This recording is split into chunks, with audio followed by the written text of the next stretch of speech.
Assalamualaikum warahmatullahi wabarakatuh.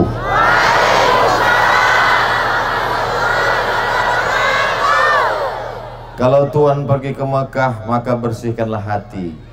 Macam mana mau ceramah kalau mic-nya mati? Apa kabar bapak-bapak, ibu-ibu semua sehat? How are you tonight? Fine. Kaifa halukum? Bikhair. Masya Allah, tabarakallah. Alhamdulillahi rabbil. Apapun yang terjadi tetap kita ucapkan alhamdulillahi rabbil alamin. Tidak ada kata yang paling indah terucap dari lisan orang yang beriman. Setiap hembusan nafas, detak jantung, tetesan darah, lintasan pikiran, langkah kaki, hayunan tangan, maka kita balas kebaikan Allah itu dengan ucapan alhamdulillahi rabbil alamin.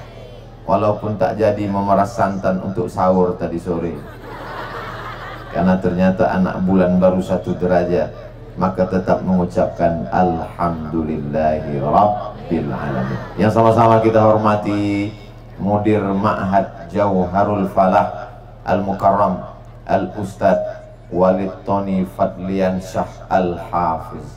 Al-Hafiz artinya hafal Al-Quran 30 juz. Jadi kalau topinya putih itu isi kepalanya 30 juz. Kalau merah macam ini itu juz 30. Nanti jamaah ini bingung menengok topi Ustadz Dahrizal Dahlan, karena di atas merah, di bawah putih. Nah, itu artinya kadang-kadang 30 juz, kadang-kadang juz 30. Hadir bersama kita Tuan Guru Salahuddin, Mudir Ma'had Darut Tauhid Kumpe, para alim ulama, cerdik pandai, tokoh masyarakat, hadirin hadirat, muslimin muslimat, mukminin mukminat yang belum kawin dan belum sunat. Habis semua kan, jadi tak ada istilah aku kenapa tak disapa Ustadz itu tadi. Habis semuanya udah. Semua yang hadir ini dimuliakan Allah Subhanahu wa ta'ala. Amin ya rabbal alamin.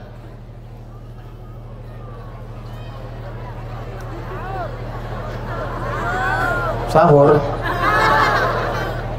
Bapak-bapak, ibu-ibu yang dimuliakan Allah Subhanahu wa ta'ala, apakah mau punya anak kaya? Mau. Mobilnya mewah? Mau. Rumahnya besar? Mau. Ganteng? Mau. Tapi sakau. Apalah gunanya harta yang banyak, mobil yang mewah, rumah yang besar, kalau anak dalam keadaan mabuk? Mabuk tingkat tinggi, mati. Overdosis, kelebihan memakai narkoba.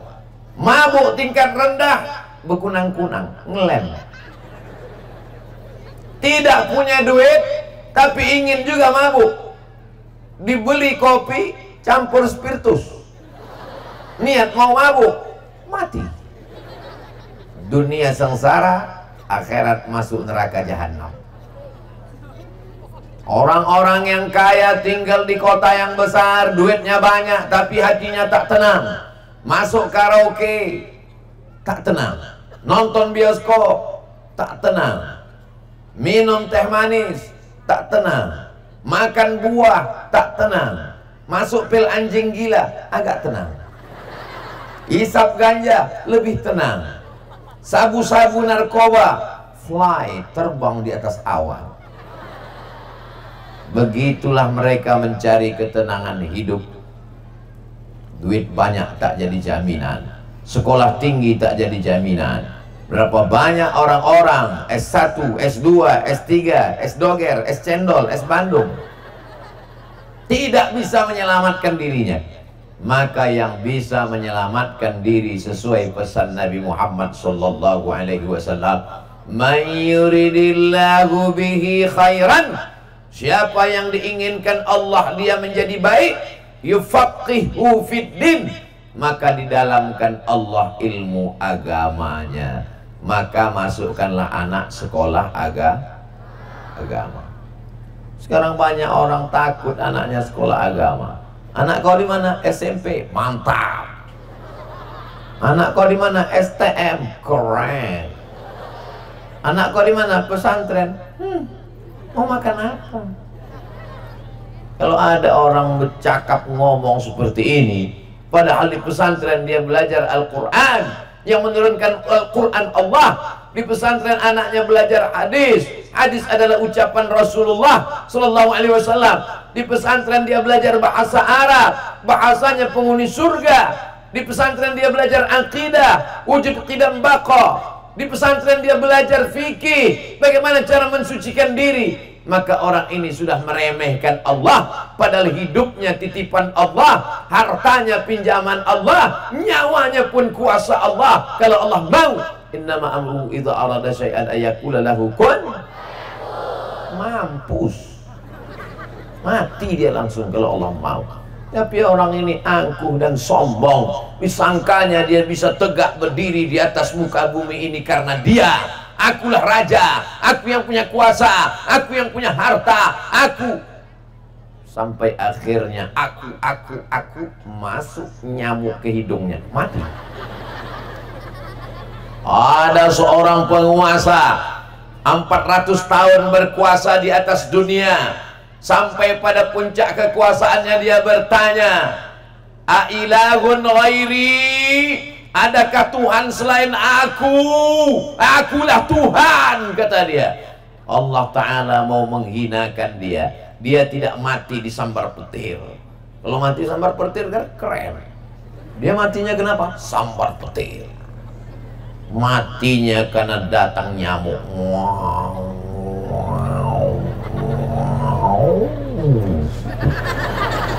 Sangka nyamuk terowongan Minang, masuk dia ke dalam. Akhirnya dipukulnya kepalanya, tapi nyamuk itu semakin masuk ke dalam. Akhirnya diantukkannya kepalanya ke dinding. Nyamuk itu makin menggila.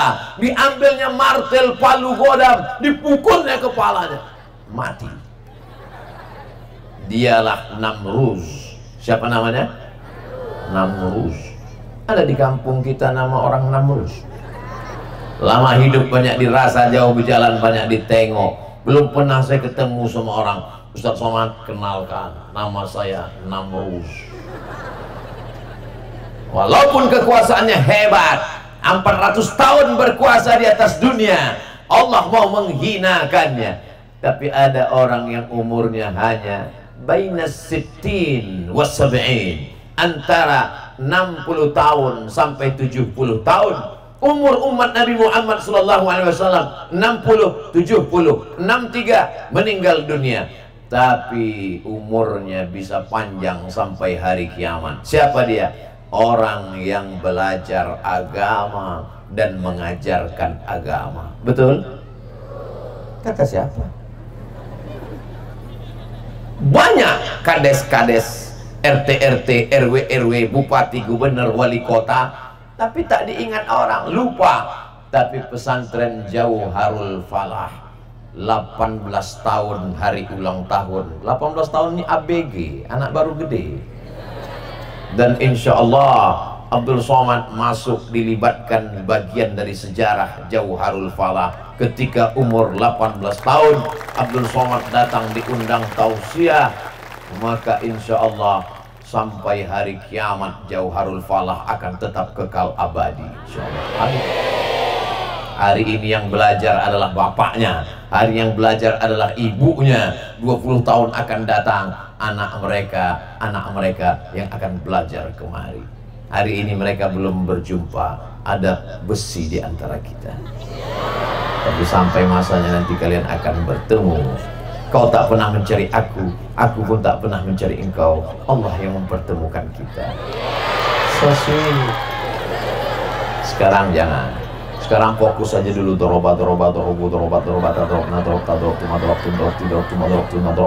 Nah, Kalau mau tidur malam tiba-tiba terbayang wajahnya, langsung zahabu nah, hilangkan itu semua. Jangan diperturutkan perasaan dalam hati ini. Bantal melekat, mata melayang.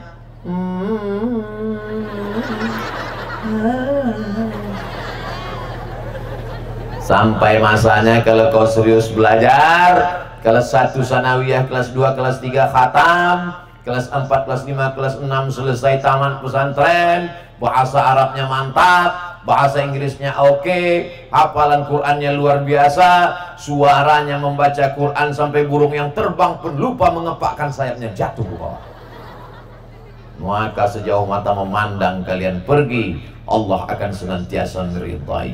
Ada di antara kalian nanti yang akan terbang ke Al-Azhar Kairo Mesir, mendapatkan beasiswa dari Majlis A'la Lisyu'un Al-Islamiyah.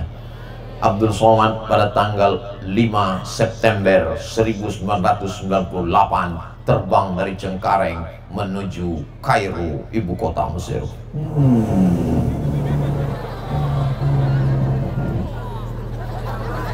Sampai ke Mesir, Masya Allah, naik pesawat Royal Jordan Airlines.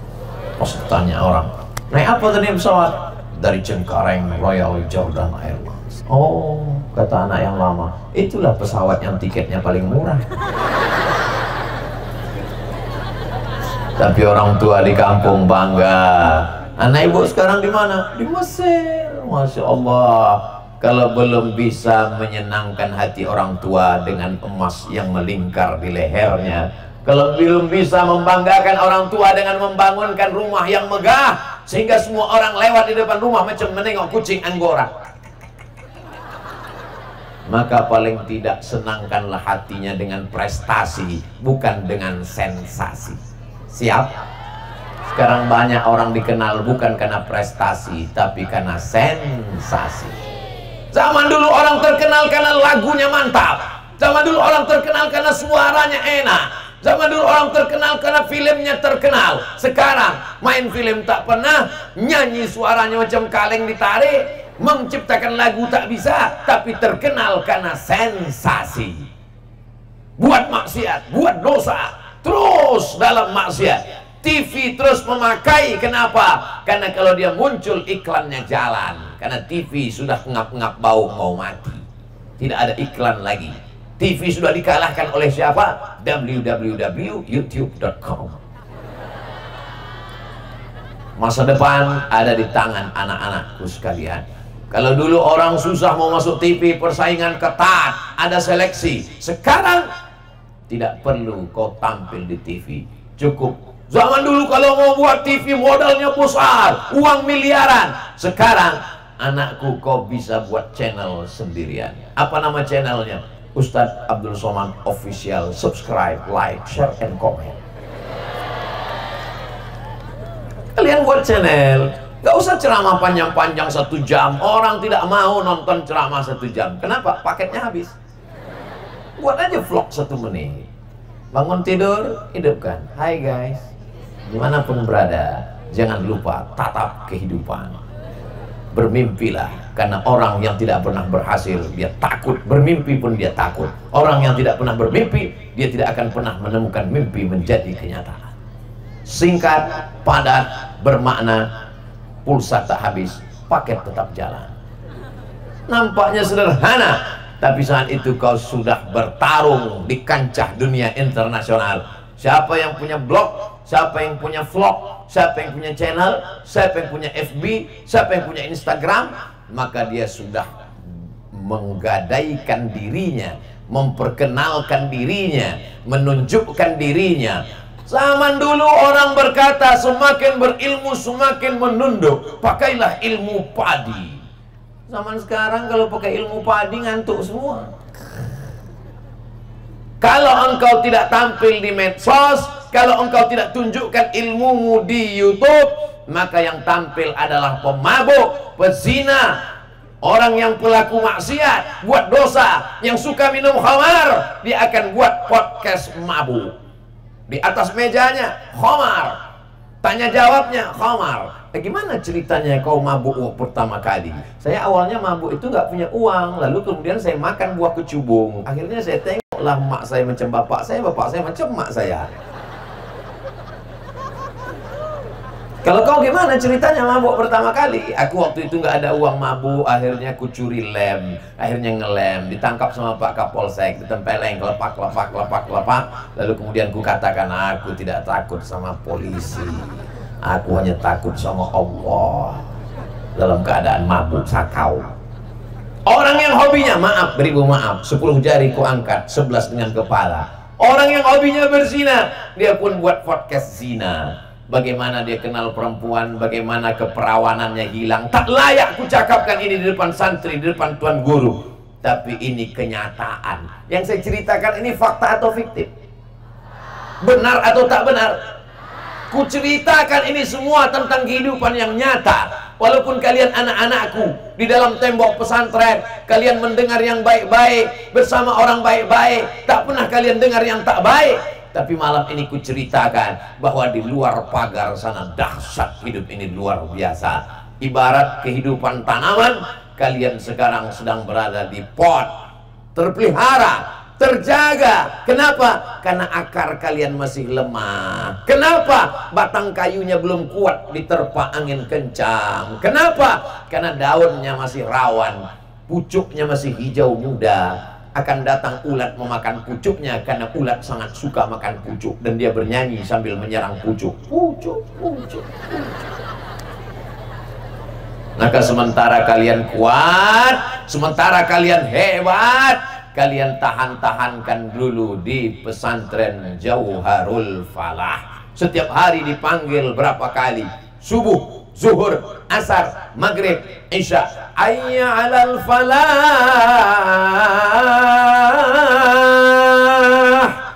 Dan ternyata baru malam inilah Abdul Somad sampai ke Jauharul Falah. Padahal sehari dipanggil 10 kali, tambah komat 15 kali.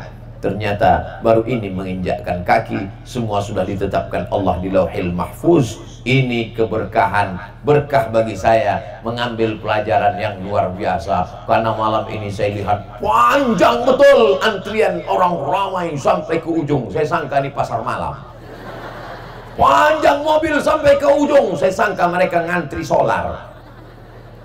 Panjang ibu-ibu sampai ke ujung, saya sangka mereka sedang antri minyak goreng. Ternyata mereka sedang menuju Jauharul Falah. Mereka sedang mencari jauhar, permata, al-falah, kemenangan. Ibu bapak yang sudah memasukkan anaknya ke Jauharul Falah, kalianlah yang menang, kalianlah yang beruntung. Kenapa? Karena anak kalian di sini terjaga sholatnya 5 waktu, subuh tak ketinggalan, zuhur tak pernah lewat, asar berjamaah, maghrib apalagi, isya. Setelah itu mereka menghafal Quran. Kenapa? Karena kiai pimpinan pesantren Jauharul Falah Al-Hafiz, penghafal Quran. Mudah-mudahan anak-anak kita ini penghafal Quran semuanya, insya Allah. Amin. Aku nikahkan engkau dengan anakku dengan mahar mengajarkan surat Ar-Rahman tunai. Aku terima. Oh, indahnya. Sekarang orang menikah, saya berapa kali bolak-balik jadi saksi pernikahan. Aku nikahkan engkau dengan anakku dengan mahar seperangkat alat sholat dan kitab suci Al-Quran, gak pernah dibuka sampai mati, tunai. Halo, di hari yang sakral, sehari seumur hidup, yang sebelumnya haram dilihat, haram dipikirkan, alam dipegang menjadi halal. Tapi justru itulah hari kemarahan. Aku nikahkan kau dengan anakku, jangan lagi datang kemari, ku tengok sambil aku benci kali nengok kau kalau udah bukan karena kecelakaan. Aku nikahkan kau sama dia tunai. Apa yang terjadi? MBA, married by accident. Itu tidak akan terjadi kepada kalian anak-anakku. Kenapa? Dari ujung rambut sampai ujung kaki kalian terjaga. Rambutnya ditutup pakai hijab jilbab yang panjang. Badannya ditutup dengan baju kurung tertutup tidak sempit. Kakinya pakai kaos kaki. Tangannya pakai kaos tangan kadang-kadang sekali-sekali. Karena perempuan tetap boleh melihatkan Innal mar'ata, sesungguhnya perempuan, idza balagatil ma'id, kalau sudah sampai usia haid, maaf menstruasi, la yasluh laha an yura minha, tak boleh nampak illa hadza, wajah boleh kelihatan, wa hadza, tapak tangan boleh kelihatan. Kata mazhab Syafi'i, zahiruha wa batinuha, ini boleh nampak, ini boleh nampak. Jadi kalau dia tak berkaos tangan tak apa-apa, karena biasanya laki-laki bernafsu kalau wajah dan tangan ini, maka tidak apa-apa nampak. Karena bagaimana dia makan, bagaimana dia menyuap nasi kalau sampai dia bersarung tangan. Kan pakai cadar Pak Ustadz, bisa pakai pipet di bawah, kan tak semua pakai pipet. Macam mana mau membuat pipet sambal belacan sama nasi, gulai asam pedas? Nah, dia mesti menyuap. Kalau dia menyuap maka tangannya tak pakai sarung. Kalau dia menyuap maka pasti mulutnya nampak. Begitu dalam mazhab Maliki. Imam Malik bin Anas mengatakan wajah dan tangan tak perlu ditutup. Kenapa? Karena orang makan pastilah. Tapi kan orang sekarang makannya pakai sendok Pak Ustadz. Kalau saya pakai tangan. Pas ditanya orang, Ustadz kenapa nggak pakai sendok? Kalau tangan ini dari sejak kecil sampai sekarang aku aja yang makan, tak pernah dipakai orang lain. Tapi sendok itu entah berapa ratus mulut udah memakainya. Sendok plastik kan nggak Pak Ustadz. Ah, banyak kali cerita kau.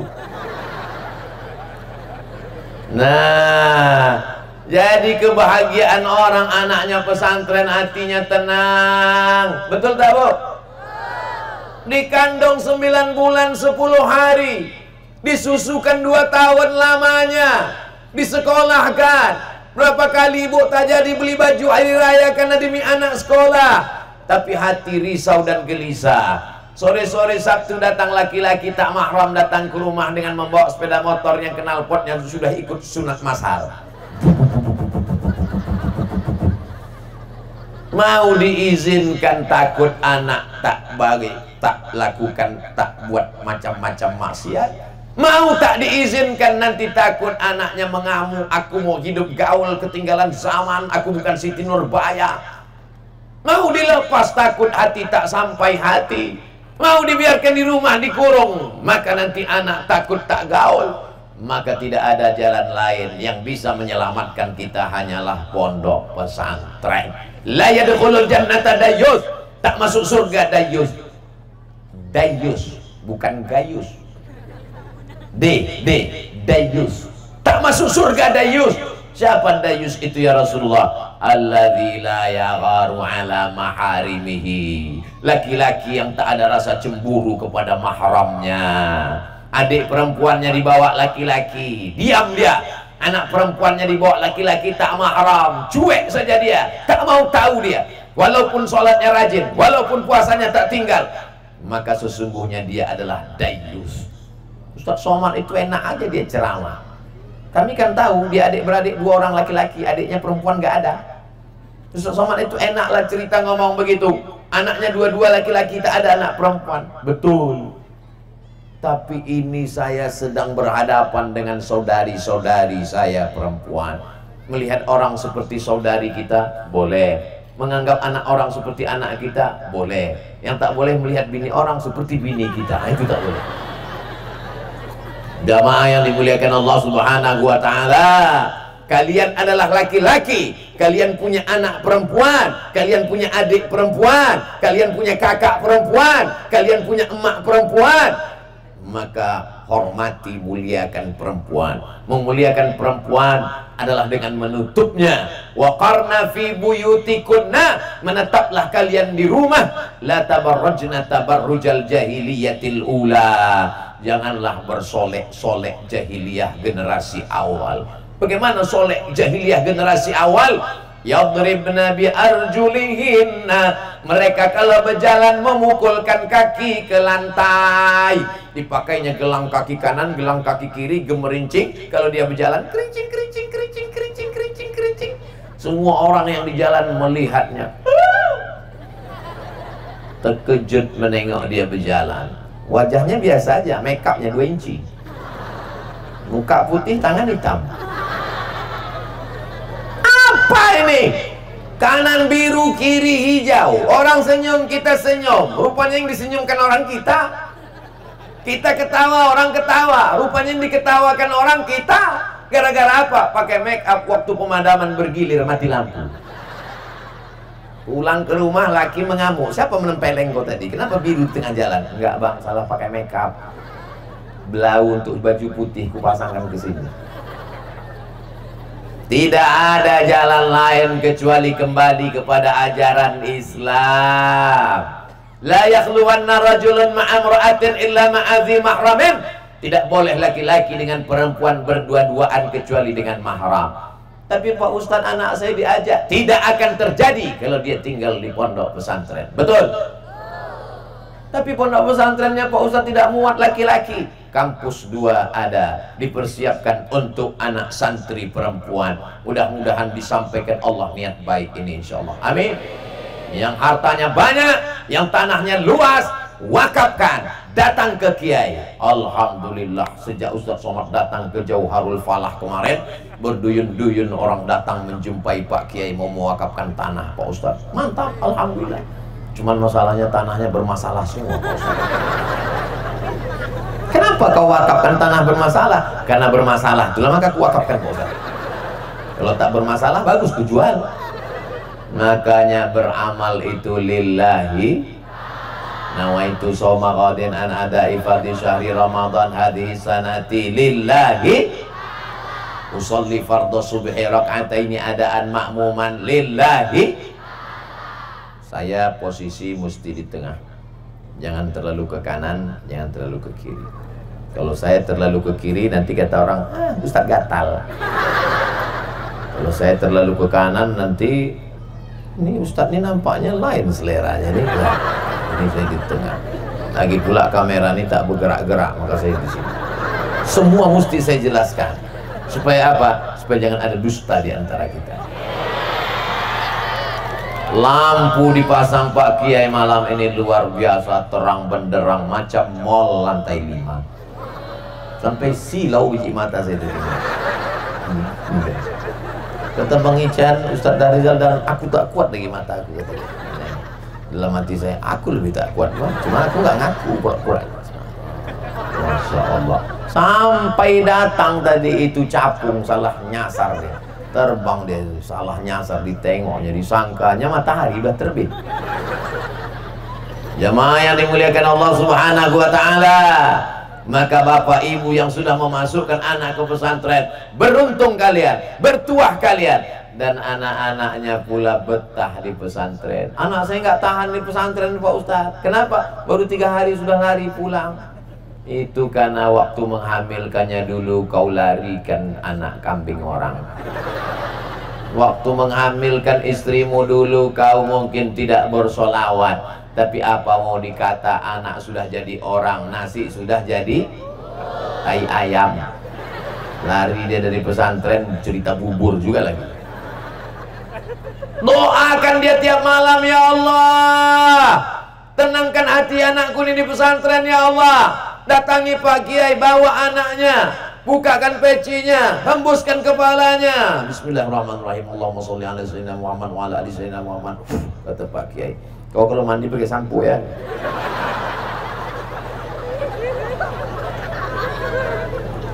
Tengoklah ganteng-gantengnya anak kita, pakai seragam, bajunya berwarna hijau pucuk pisang. Masya Allah, tabarakallah. Kenapa? Karena mereka adalah generasi hijau.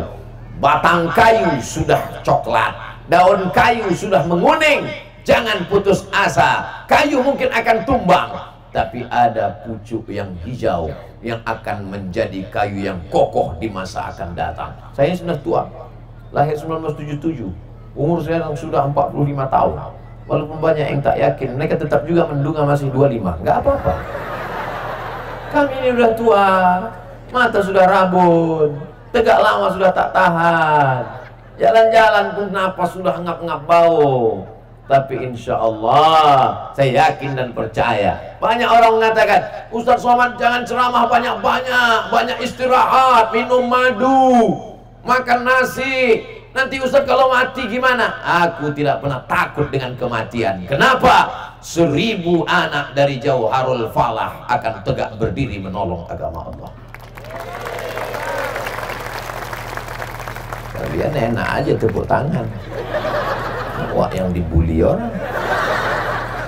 Ya, ajar terus, main kali. Cuma nonton bola kan? Ya gol yang pemain sudah mau mati. Menolong agama tidak selamanya dengan ceramah. Ada orang yang tak pernah ceramah, mulutnya diam aja, tapi dia menolong agama. Dengan apa dia menolong agama? Dengan tanda tangannya dia tolong agama. 20% APBD untuk menolong pondok pesantren. Mantap apa tak mantap? Apa mantap pejabat tak datang?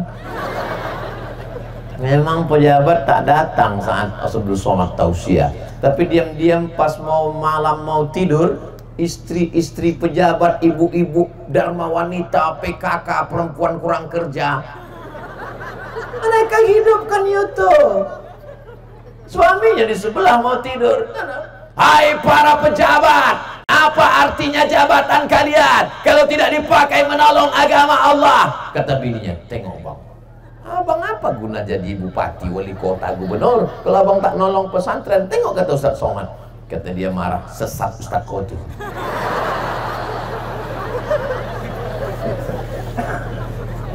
Mungkin istrinya tak suka, mungkin dia tak suka, tapi pas dia pulang mau hari raya ke rumah emaknya, minal aidin wal faizin, maafkan lahir dan batin. Emaknya di kampung sedang menonton. Apa gunanya jabatan bupati, gubernur, wali kota, DPR kalau tidak menolong agama Allah? Pas anaknya datang mau hari raya, kata anaknya, mak, Ustadz tuh sesat. Oh, ngamuk emaknya, ini Ustadz kesukaan aku, kau yang sesat. Mana berani dia melawan emaknya? Sorga di bawah tapak kaki, apa kaki babysitter. Banyak sekarang sorga sudah berpindah, tak lagi di kaki ibu, pindah di kaki pembantu, karena anak lebih lama dijaga oleh, bukan kata saya, kata ibu-ibu. Pesantren pendidikan yang luar biasa. Tuan Guru Salahuddin dari pesantren, Ustadz Icanda Rizal Dahlan kakak kelas saya di Mesir dari pesantren, Ustadz Somad dari pesantren. Jadi Ustadz dulu di pesantren. Iyalah. Berapa lama Ustadz di pesantren? Nggak usah lah tanya-tanya. Pesantren. Masuk ke pesantren karena ingin bahasa Arab. Sampai di pesantren, di rumah, oh buah hati belayan jiwa anak sematawayang.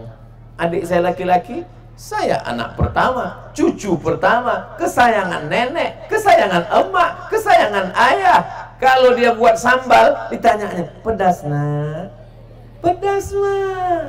Dibelah cabainya, bijinya dibuang. Masih pedas? Pedas. Kasih gula sedikit. Masih pedas? Pedas. Buatkan teh manis. Sampai di pesantren, jangankan biji cabai, tangkai jadi blender.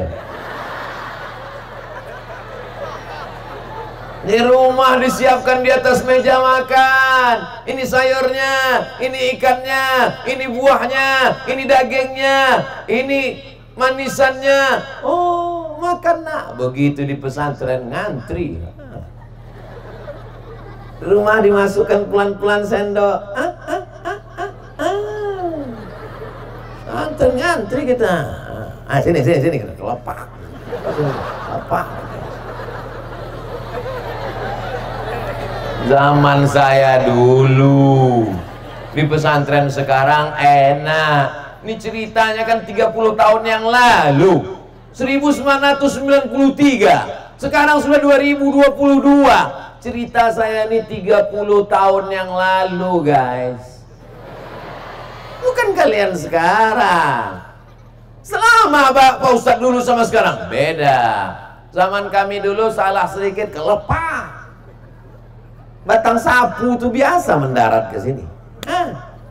Bukan rotan sebesar ujung telunjuk, batang sapu double, lopak, tahu, tempeleng bolak balik, auto reverse, lepak. Sekarang mana bisa anak-anak ini dipukul, ditempeleng pakai batang sapu, pakai rotan. Mereka dilindungi oleh Komisi Perlindungan Anak. Memang nasib kalian enak. Kalau saya cerita begitu sekarang ke anak-anak, ke santri, apa kata mereka? Itu derita lo kali. Zaman kalian zaman yang enak. Ustaz Somad mau cari informasi ke Mesir, kirim surat dulu dari Pekanbaru Riau. Suratnya dimasukkan ke amplop, amplopnya dilem, ditempel perangko, masukkan ke kantor pos, dikirim seminggu baru sampai, dibalas sama kawan. Saudaraku Abdul Somad yang berada di bumi lancang kuning, suratmu yang lalu sudah kuterima dengan hati yang amat sangat berbahagia. Kubiarkan pena ini menari-nari di atas kertas bercerita tentang pengalaman kita bersama. Aku mendapatkan informasi bahwa akan ada tes ke Mesir. Suratnya sampai hari ini, tes terakhir besok. Dari Pekanbaru ke Medan naik bis 12 jam. Berangkat sore sampai subuh besok. Begitu sampai langsung ikut tes ke kampus IAIN, Institut Agama Islam Negeri Sumatera Utara. Dari mana kau? Dari Riau, Pak. Ada keluarga kau di sini? Tak ada, Pak. Kalau tak ada keluarga kau menginap di rumahku. Orang Medan ini suaranya keras tapi hatinya baik. Kalau tak ada keluarga kau di Medan, menginap di rumahku. Kata bapak penerimaan di IAIN Sumatera Utara. Ikut tes saya, lalu kemudian dites. Yang mengetes ini dari Mesir. Jubahnya 2 lapis, di dalam putih, di luar hitam. Sorbannya pula 2 lapis, di atas merah, macam sorban Ustadz Ican, cuman dia agak tebal, hampir sebesar ban Vespa. Banyaknya pakai bahasa Arab. Mas Muka. Mas Muka itu kalau bahasa kampung kami, what is your name? Mas Muka. Ismi Abdus Somad. Saya kalau ditanya itu memang pede, karena nama saya ada dalam Quran. Qul huwallahu ahad, Allahu. Min aina anta? Where are you come from? I am coming from Riau. Ana min Riau. Hal takallamta bil lughatil arabiyyah? Are you speaking by Arabic language? Bisa pakai bahasa Arab?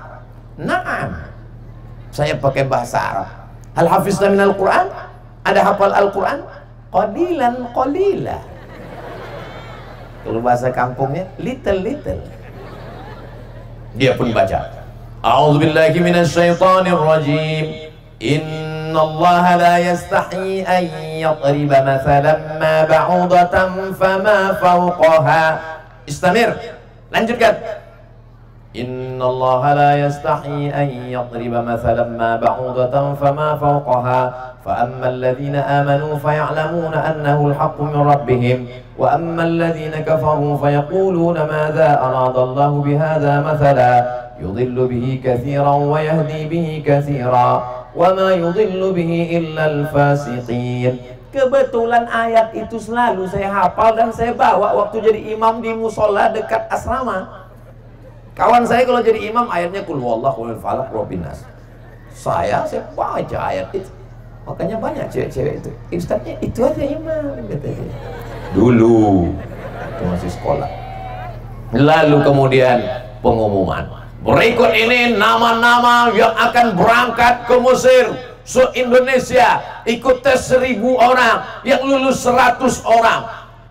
Dikirim pakai pos sampai ke rumah, ditengok, dibuka amplopnya, dilihat isinya dari nomor 1 sampai nomor 100. Tak ada Abdul Somad di situ. Rupanya kalau kita grogi tak nampak. Baca pelan-pelan, tengok ada di situ Abdul Somad dari Riau. Tapi tak semua orang tua mengizinkan kita pergi jauh, terbang sejauh mata memandang. Orang tua takut kita mati. Orang tua takut 2 gendangnya. Kalau tak kita mati, dia mati. Banyak orang tua menganggap sayang sama anak, letakkan anak di celah ketiak. Banyak orang tua menganggap sayang sama anak, biarkan anak di rumah, jangan jauh-jauh. Harimau mati meninggalkan belang, gajah mati meninggalkan gading, manusia mati meninggalkan nama. Maka datang abang emak saya, kau mesti berangkat ke Mesir. Karena kalau kau mati nanti, orang hanya ingat itu Abdul Somad yang dulu belajar agama, mengajarkan Al-Quran, mengajarkan hadis Nabi. Harimau mati meninggalkan belang, gajah mati meninggalkan gading, kau akan mati meninggalkan nama. Bangkit semangat. Orang tua mengizinkan, silakanlah kau pergi sejauh mata memandang, tapi nanti di hari petang kau akan pulang balik ke sarang. Sekarang banyak anak muda tak tahu dia mau pulang kemana. Pergi ke sana, pergi ke sini, pergi ke sana, pergi ke sini, nabrak tiang listrik. Kalau mati tak apa-apa, setengah mati. Mati tidak, hidup tidak. Menyusahkan orang tua. Kalau belum bisa menyusahkan orang tua, maka senangkan hatinya. Kalau belum bisa membanggakan orang tua, maka jangan membuat masalah. Ini anak-anak banyak pulang ke rumah, belum lagi dia bercerita, sudah nampak tertulis di keningnya, troublemaker, tukang buat masalah. Tidak ada yang paling indah kecuali anak-anak dengan pecinya, dengan baju kokonya, dengan kain sarungnya. Ketika orang tua membuka kamarnya, mengintip anakku sudah tidur atau belum. Saat dia tengok, rupanya si anak sedang tegak di atas sajadah. Bismillahirrahmanirrahim. Alhamdulillahi Rabbil Alamin. Apa kata orang tua? Oh, senangnya hatiku nak menengok kau tahajud di tengah malam. Jam 1 malam dia sholat anak saya itu Pak Ustaz. Pas ditanya anaknya, kau tahajud jam 1? Enggak, jam Isya kelambatan. Asik main game online. Itu tidak akan ada di pesantren. Mereka nanti akan pulang ke rumah menjadi imam tarawih, akan menjadi Bilal, bahagiakan orang tuamu. Nah, ditanya orang, siapa yang mengaji baca Quran di masjid tadi? Anak saya. Buah jatuh tak jauh dari pohonnya. Tapi kau dulu main judi. Kenapa anakku pandai mengaji? Anakku ku masukkan ke pesantren. Aku dulu pecandu narkoba, aku penjahat, aku pezina, tapi aku tak ingin anakku seperti aku. Begitu mestinya prinsip orang tua. Ini banyak orang tua sekarang, aku dulu bodoh Pak Ustaz, maka anakku wajib lebih bodoh daripada aku. Apa ini orang tua macam ini? Maka wahai bapak-bapak yang bergelimang dosa, biji matamu dosa, bisikan telingamu dosa, langkah kakimu dosa. Kalau ditimbang badanmu beratmu 70 kilo, isinya dosa neraka jahanam semua. Tapi jangan sampai anakmu, tidak ada orang yang ingin anaknya tidak baik. Orang selalu berdoa, Rabbi habli minas sholihin. Kita menginginkan anak kita menjadi anak yang soleh, bukan soman. Kalau memang pondok pesantren itu aman, tidak teroris, tidak ekstremis, tidak radikal, kenapa pesantren Jauharul Falah Ustadz ceramah kami lihat ada di situ pagar besi? Pagar besi ini bukan di pesantren ini teroris. Mereka ini terlalu cinta kepada Ustadz Somad. Kalau tadi pakai besi ini naik, mereka ini semua ditariknya tangan, lepas ini baju Ustadz Somad. Itu maka dikawal anak-anak muda keliling ini. Ini mesti dijelaskan, nanti orang salah paham. Pesantren itu tempat pendidikan yang radikal. Radikal itu artinya pendidikan yang disiplin, tepat waktu. Jam 4 bangun, sholat tahajud. Jam 5 sholat subuh. Habis sholat subuh baca Quran. Habis itu mandi, siap-siap sarapan, rapi, baju masuk ke dalam, pakai ikat pinggang, pakai kaos kaki. Setelah itu masuk ke kelas, istirahat jam 10, masuk lagi sampai zuhur, sholat zuhur berjamaah, makan siang, masuk pelajaran sore sampai asar. Habis asar olahraga, habis olahraga main sepak bola, lalu kemudian mandi, pergi ke masjid, sholat maghrib, habis maghrib baca Quran sampai isya, habis isya makan, habis makan belajar, baca Quran, baca kitab kuning, menghafal, mahfuzat, mutalaah sampai jam 10. Habis jam 10 tidur lagi. Siapa yang sanggup mengawal anak seperti pengawalan yang ada di Jauharul Falah? Maka bapak-bapak, ibu-ibu yang sudah mendaftarkan anaknya, alhamdulillah. Yang belum mendaftarkan, segera daftarkan sebelum pendaftaran tutup pada tanggal berikut ini. Bapak ibu yang dimuliakan Allah Subhanahu wa ta'ala, anak saya wajib masuk pesantren, keponakan saya wajib masuk pesantren. Yang tak ada biaya, kami buat pesantren khusus untuk du'afa. digalang dana dari masyarakat. Orang-orang yang ada di suku Trasing, suku Sakai, suku Akit, suku Talang, suku macam-macam yang ada di kepulauan, maka dimasukkan di pesantren, dikirimkan S1. Setelah tamat, pulang ke kampung halaman, didirikan pesantren, disiapkan rumah dinas guru. Karena tidak ada yang sanggup berceramah masuk ke dalam. Saya manalah saya sanggup ceramah di Jambi, setiap kabupaten, setiap kota, setiap kelurahan, setiap desa. Saya datang ke Jambi setahun 2 kali. Dalam sekali datang 3 hari. Hari Jumat datang, hari Senin pulang. Sabtu 2-3 kali ceramah, Ahad 3 kali ceramah, Jumat dengan Senin 3 kali. Hanya 3 kali 3, cuma 9 kali saya sanggup. Satu hari saya paling kuat ceramah 3 kali, pagi, siang, malam, macam makan obat. Lebih daripada itu bisa berdiri mati tegak saya. Maka tidak ada jalan lain kecuali pendidikan.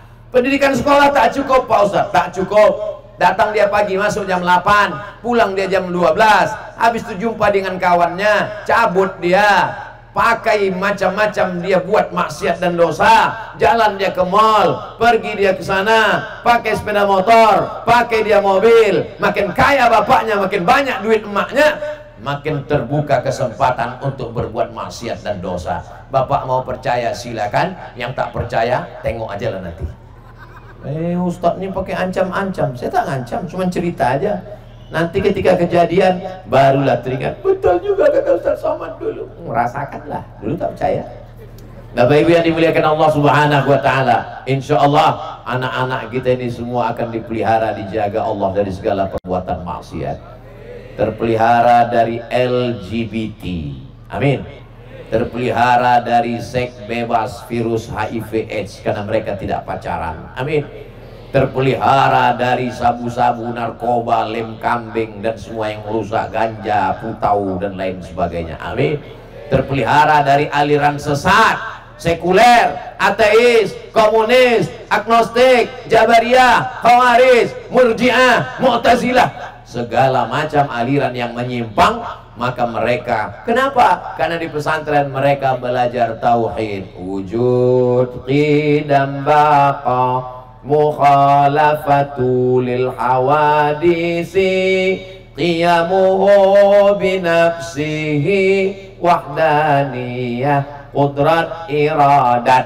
Tidak diterima amal orang kalau imannya, akidahnya tidak benar. Maka kita tetap pesantren Jauharul Falah menjadi benteng akidah Ahlus Sunnah wal Jamaah. Jangan sampai masuk dalam kelompok golongan Ahlul Bid'ah wad Dhalalah. Dan kita adalah kelompok Ahlus Sunnah wal Jamaah. Dalam bidang fikih ada mazhab Hanafi, ada mazhab Maliki, ada mazhab Syafi'i, ada mazhab Hambali, dan kita berpegang kepada mazhab Muhammad bin Idris Asy-Syafi'i. Namun kita tetap menghormati 3 mazhab yang tua, Hanafi nomor 2, Maliki nomor 3, Syafi'i nomor 4, Hambali. Dalam bidang tasawuf kita tetap ikut tasawuf Imam Junaid Al-Baghdadi dan Imam Abu Hamid Al-Ghazali dalam kitab Ihya Ulumuddin. Inilah yang menjadi acuan. Kalau ada orang datang ke pesantren Jauharul Falah, dibawanya kayu, dia mengatakan kayu ini 1 meter. Dia katakan kayu ini 1 meter. Ternyata setelah diukur, kayu itu panjangnya 99 cm. Apakah kita mengakui itu 1 meter? Memang kalau kurang tidur nih payah memang. Saya ulang sekali lagi. Datang orang kemari membawa kayu. Dia katakan kayu ini panjangnya 1 meter. Setelah kita ukur, ternyata kayu ini panjangnya 99 cm. Apakah kita akui 1 meter? Tidak, karena kurang 1 cm. Maka meteran sebagai alat pengukur itu adalah syariat Islam. Syariat itu kumpulan dari apa? Dari ayat Al-Quran, dari hadis Nabi, dari ijma', dari qiyas. Maka kalau melanggar ini, keluar daripada ketentuan Ahlus Sunnah wal Jamaah. Di sini mereka belajar itu semua. Fikih ada, usul fikih ada, akidah ada, bahasa Arab ada. Saya tak mau anak saya di pesantren nanti dia tidak belajar umum, fisika, kimia, biologi, matematika, bahasa Inggris ada, tapi di dalam kepalanya juga ada tafsir Jalalain, ada syarahnya As-Sawi, ada Sahih Bukhari, ada syarahnya Fathul Bari, ada dia mengkaji kitab fikih hukum, ada dari mulai paling bawah Matan Takrib, naik ke atasnya Fathul Qarib, Kifayatul Akhyar, naik kepada I'anatul Talibin, naik kepada kitab Al-Mahalli. Tapi semua kitab-kitab kuning itu tidak akan terbaca kalau dia tidak punya ilmu alat. Ilmu alatnya adalah nahu dan sharaf, ditambah lagi ma'ani, bayan. Maka ini semua balaghah, ini semua untuk memahami teks-teks Al-Quran, hadis, sunnah Rasulullah Sallallahu Alaihi Wasallam. Tadi saya mulai ceramah jam 9 kurang 15, sekarang pas jam 10 kurang 15, 60 menit sesuai yang tertulis di botol 600 ml.